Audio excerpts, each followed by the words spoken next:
And this is Jackie Chin, and we are here with another episode of Zombiepalooza Radio Live. We are here this evening with a very different kind of project, and it is one that has a lot of eyes on it, and it's very exciting. It is definitely something different. I would like to bring to your attention Mr. Matt Van Bodegraven. Yep. And that's a lot of letters. It is. And Mr. Nathan Price, welcome to the show. Hello. His name's a lot easier than mine, I know. I'm like, I looked at that and I was like, oh my goodness. But the real cool, oh my goodness, is that you both decided to work on this project together. And it has, like I said in the beginning, it's a very unique kind of project. And so I'm going to start with where it began with Nathan Price. Cool. Let's go. Hey, welcome to the show. All right. So you are the creator of The Family Man. Yes.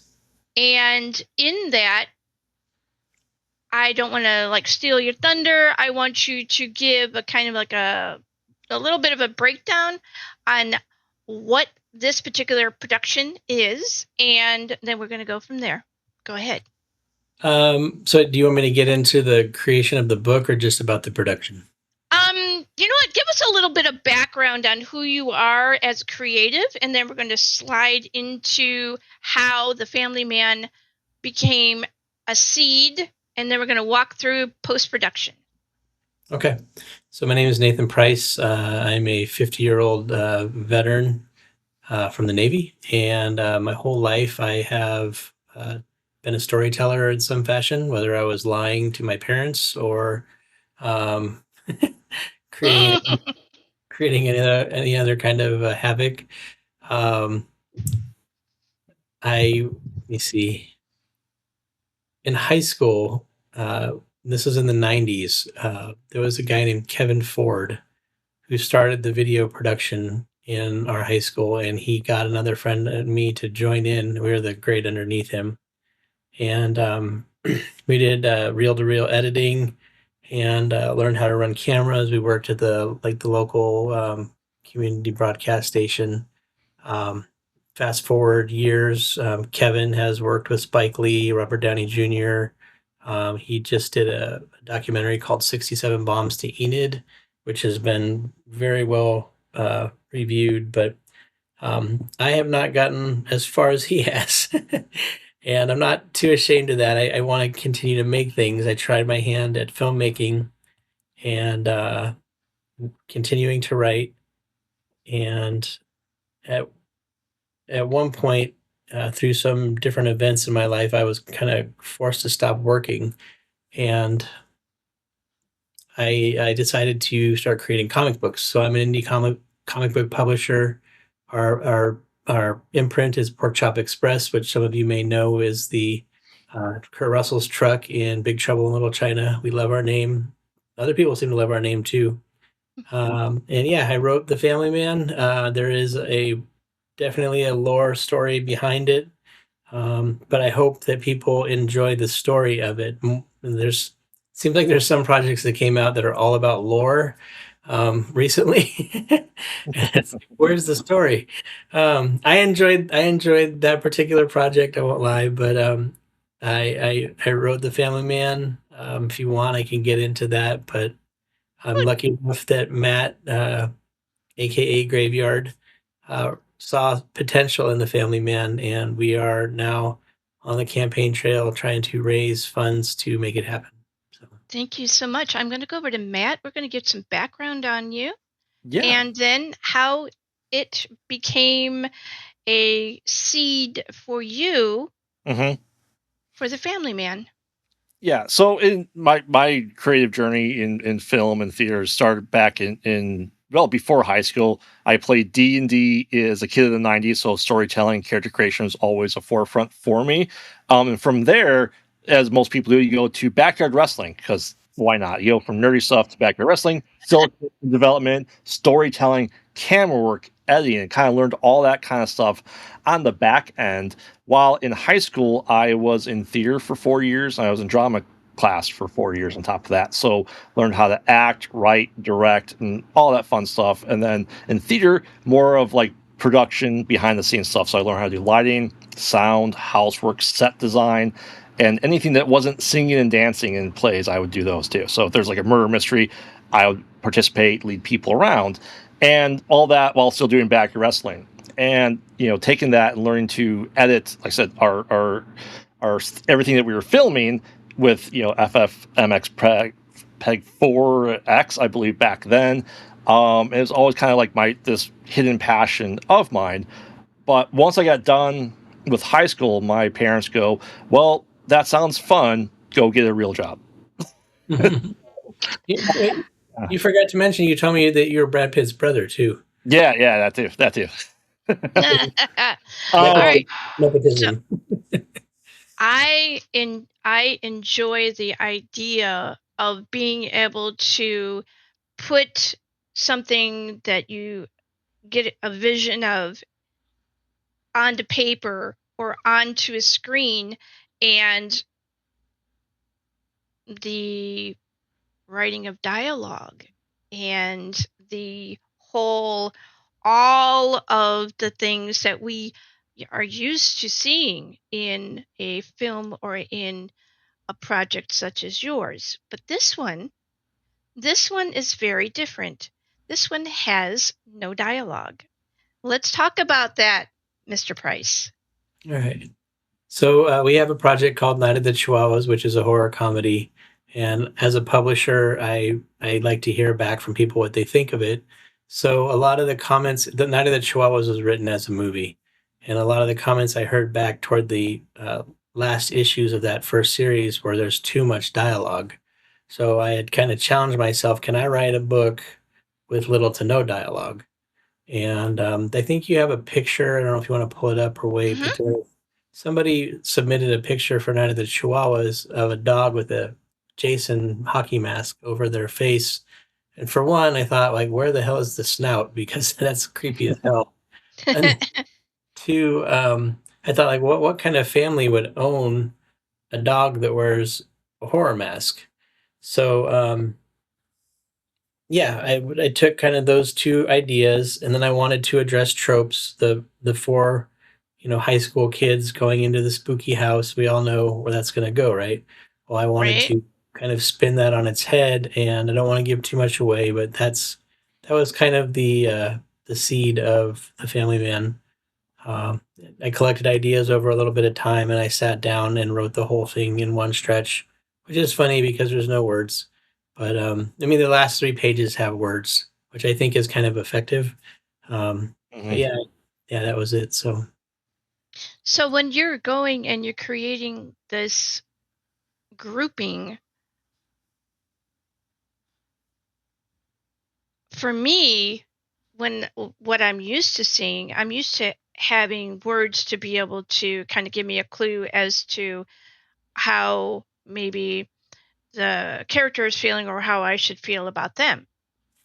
In this particular project, there is none of that, but the graphics are amazing.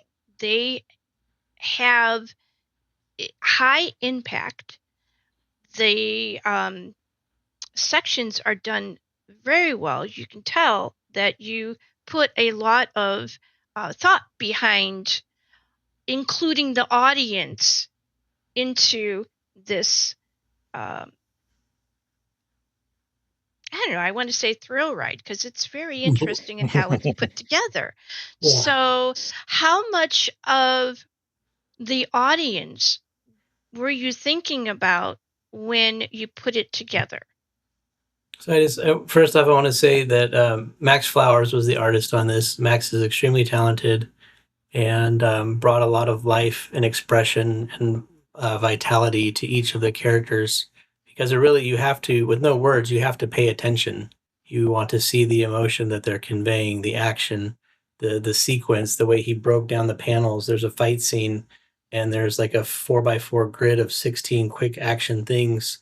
So it's really meant to, he takes the storytelling visually and pushes that, which I believe he did an amazing job.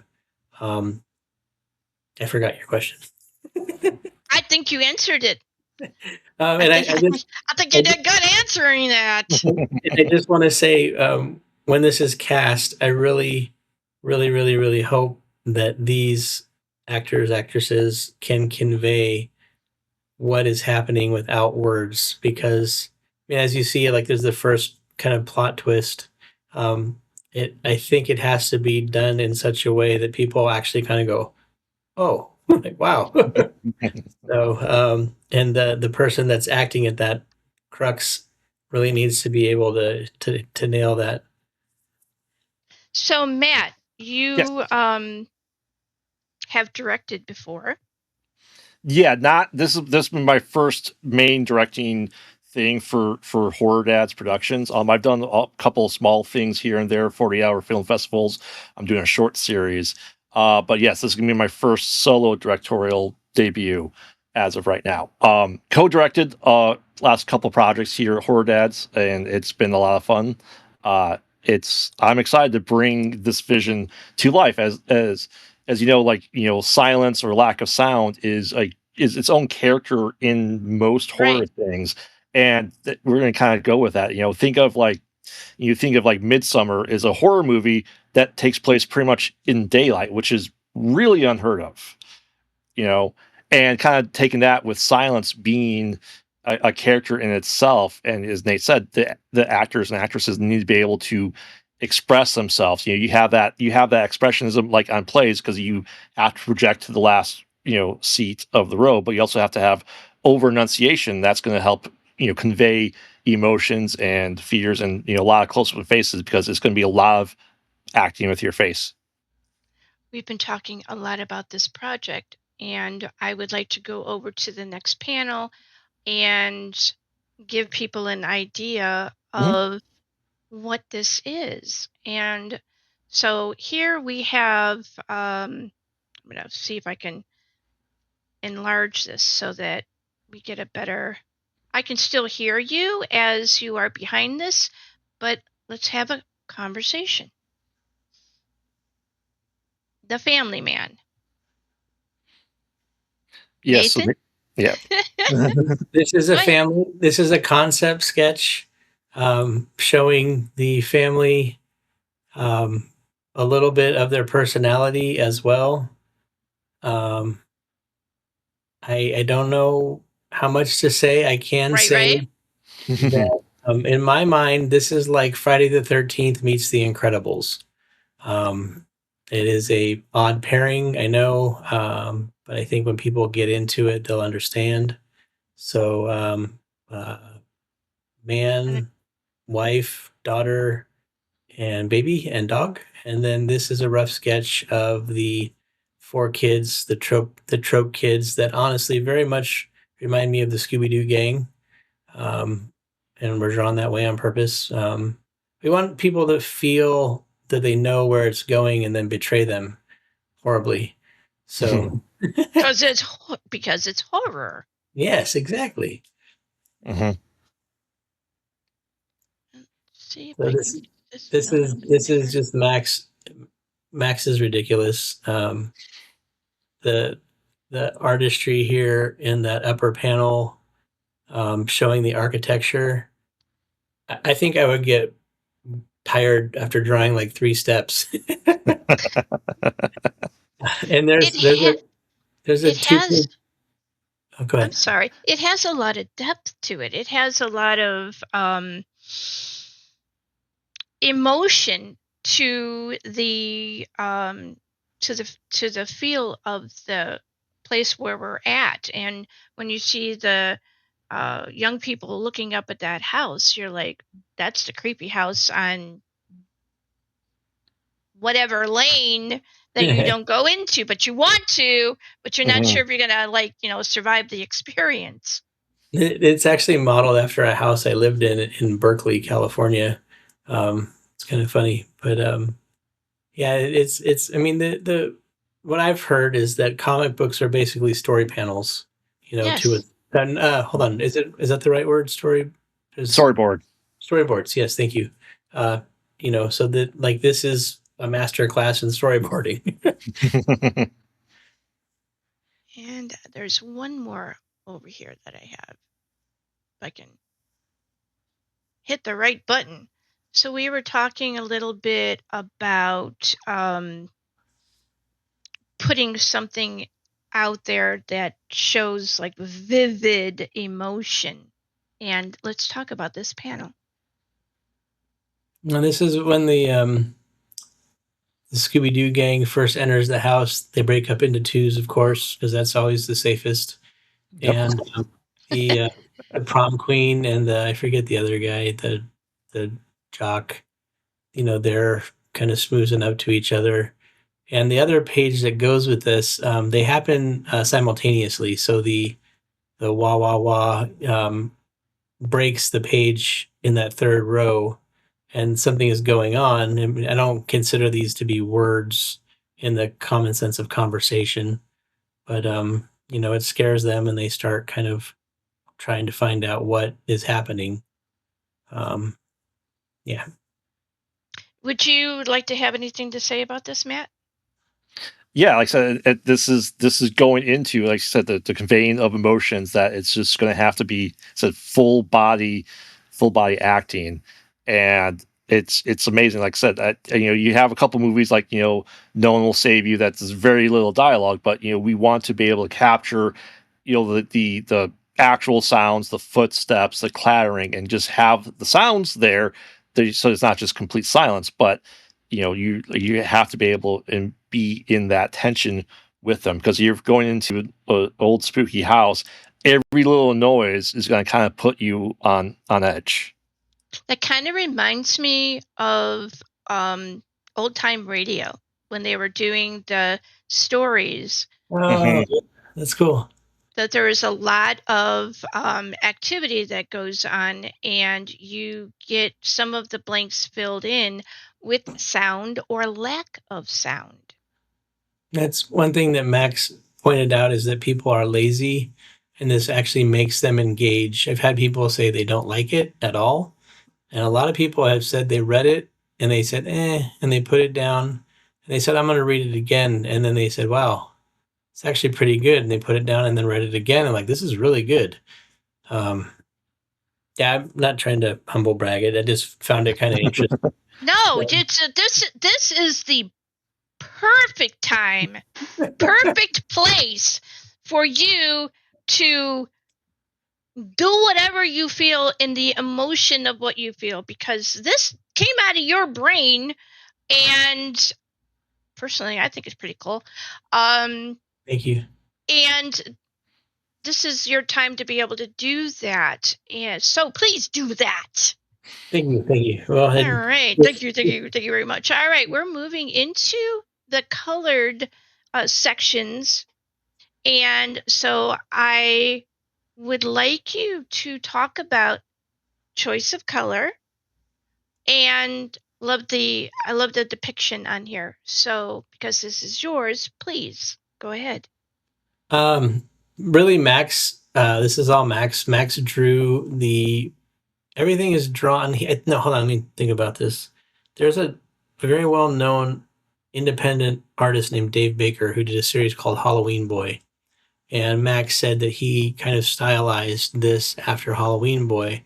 The colors, I think they're not quite the opposites, because it's like yellow, purple, red, green, blue, orange. But this tends to work, and it's striking when people say when they see it, it like pops to them. And then the fact that he did the whole book in these colors. And if you look around, I don't know if you can see it on what I sent you. I still plan on sending you a hard copy. But the edges, he took a filter or something and like made it look like it's newspaper. We actually wanted to print it on newspaper. That's what you know what? Because I love my newspapers, and I am like kind of upset that they're not like they used to be. But that texture is exactly like that. Yeah. Yep. So Max is super attention to detail oriented. I was kind of against the newspaper thing because I thought they would break down really quick. So we you can't see it on this page, but No, yeah. in some of the internal pages, interior pages, you can see that. And being the writer, I have a vision, and then the way that Max drew it, he has a vision. Just like when Matt Graveyard here takes the helm and he's directing, he has a vision, and I'm going to have to be okay with that. The cool thing that Max did with me, and I've worked with several people on creating comics, he would say, "Hey, can we talk?" We get on the phone. He's like, "I want to change, panel or page 7, panels 3 and 4," and he would explain why, the flow of the things, and it was just a great experience working with him because it was very collaborative. I never felt like he was kind of brushing me to the side, and I'm really proud of the book. I don't know if that talks about your color scheme very much, but Okay, this is another panel. yep. And this is just a trope. I mean, everybody's seen this one. So I think I sent you the bottom panel as well. I didn't put them all together on this one, but there's another clip of the young girl. Okay, give me 1 second so I can figure out. All right, there's this one. Yep. So this is they send for help and help comes. This is an overhead shot. I don't know if Matt wants to do this one. I don't know how he would do it, but it is a cool shot. Go ahead, please. Yeah. If the house I'm planning on filming, I'll have to double check. But I also know someone that has a drone, so we may use then the drone to be able to capture this. We want to be able to have the yard with the bikes there, because I think it's very critical to capture it. We're using, I said, we're using the panels as the storyboard for it, and we're just adding motion and movement to it. So we want to be able to try to recreate everything that we can see as close as possible in the film piece of it. Obviously, this house is off of a house that's in California, and a lot of pieces are also fictionalized. So we have to, we'll have to play with how everything looks. But that's the art of filming and then editing to just make it a cohesive piece. But yeah, I can just imagine it's kind of being dark and then having the lights come in and light up the front of the house. Yeah, like the stairway has been a real challenge to find something you can use. So, Yeah. oh, you wanted to talk about this one? Yes. So there was a bit of a scuffle, and some people didn't end up so well. He's fine. He's fine. Yeah, but No. but the thing about this character, when you find out more about him, is he doesn't enjoy what happens. It's not his favorite. He'll do it without a doubt, without a second thought. He'll do it, but he doesn't love it. Completely understand that. Are you a serial? Well, I am a vampire, so what? I mean, I don't know. There you go. Few things. Sunblood again. Few things have happened. There is a clip that you had sent, and I'm going to see if I can get that to play. And so I'm going to go and search for it. And I want to ask Matt something. There's two clips, I think. Okay. I don't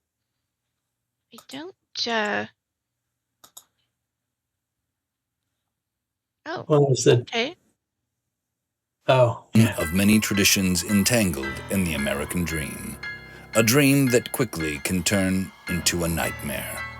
One that can shake you right down to the marrow of your bones. Nathan Price and Max Flowers invite you home. Once inside, you'll find that the ties that bind our family together may be a bit too tight. This is The Family Man.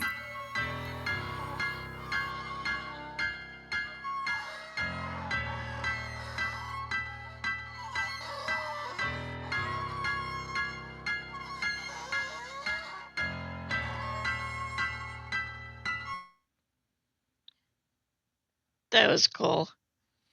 Let's see if I can get that back over here. Let's talk about the way that you are working on funding this program, this production piece. You want to go, Matt?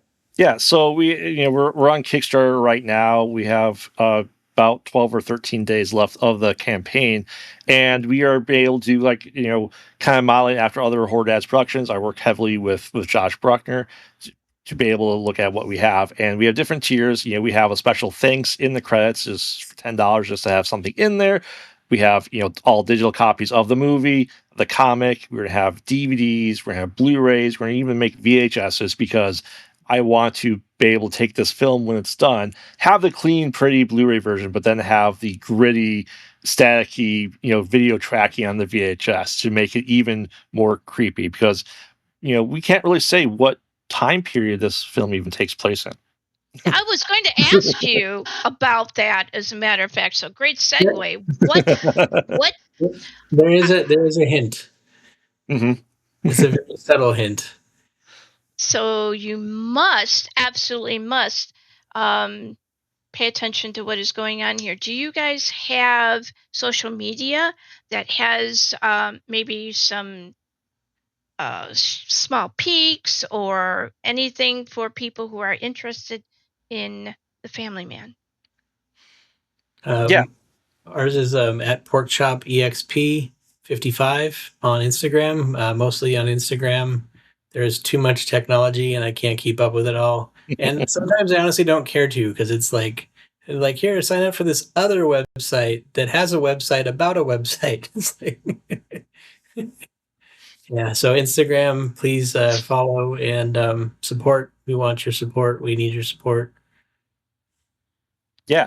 And I'm on Instagram just under Pod Out at Night, because that's just one of the YouTube channels I have. It's our main channel on YouTube, Instagram. Follow me as Matt Van Bodegraven on Facebook. I'll be posting new tidbits and updates and everything that comes out. When casting is complete, we'll have casting announcements as well. And it's also going to be updated on the Horror Dads Productions website, because it's going to be under our banner here. And yeah, it's just a lot of fun. And as updates come out, trailers, behind the scenes stuff, and without spoiling, and kind of scrub it as much as we can, so we don't want to spoil anything for people that haven't read it. So, you have a podcast. It's called They Mostly Pod Out at Night. Give me a little bit of that before you leave. Yeah. So last week we pushed out our 200th episode of that show. Yeah, just in time for 4th of July. So we're excited for that. We are recording one shortly here. And yeah, we've been in this for about 5.5 years now, and review 2 to 3 to 4 horror movies a week. So we're up there a lot on there, and just watching really, really bad movies as well, just to have fun with it, torture my co-host because he hates cheesy movies to no end. I personally love them. So it gives you a little bit of it gives your brain, what left of it some of us have after everything, a break. And it allows for you to be able to climb into a whole situation where you don't have to worry about anything. You just take it in and you enjoy it. The Family Man is a lot like that too, because for those of us who really like old time television, old time radio, and that feel of newspapers and all of that, that gives us some nostalgia to look at. Mm-hmm. And so I'm wondering what the boomer generation or Gen X generation thinks about this project, and have you heard any replies about that from them? Have you, Nate? I'm trying to think. I mean, I don't know everyone's age. I would say probably 80% of everyone who has got the book, that's taken the time to look at it, likes it. And I don't know everyone, but I can say through an age spectrum, it's that little pitch that we give them when they buy it that kind of hooks them. They're like, "What? Friday the 13th meets The Incredibles?" I love that. I They're in, love all of that. yeah, their interest is piqued. So, and when you tell them it's a silent horror, that helps. One comic book store is like, "Hey, there's no words." Like, no, there's words. They're just in the back. Like, you got to pay. So, but I mean, we have them out in multiple stores, taking them to multiple cons. Did well on our Kickstarter for the book, and people like it. And people are asking, "What's number two about?" You know what? Because it. I was challenged when I wrote this is to write a complete book, but the very last panel leaves it open for a second story, and I did that. And people want a second story, so I hope So to do that. they're really going to like this when it goes to live action, and there is that open panel, Matt. Mm-hmm.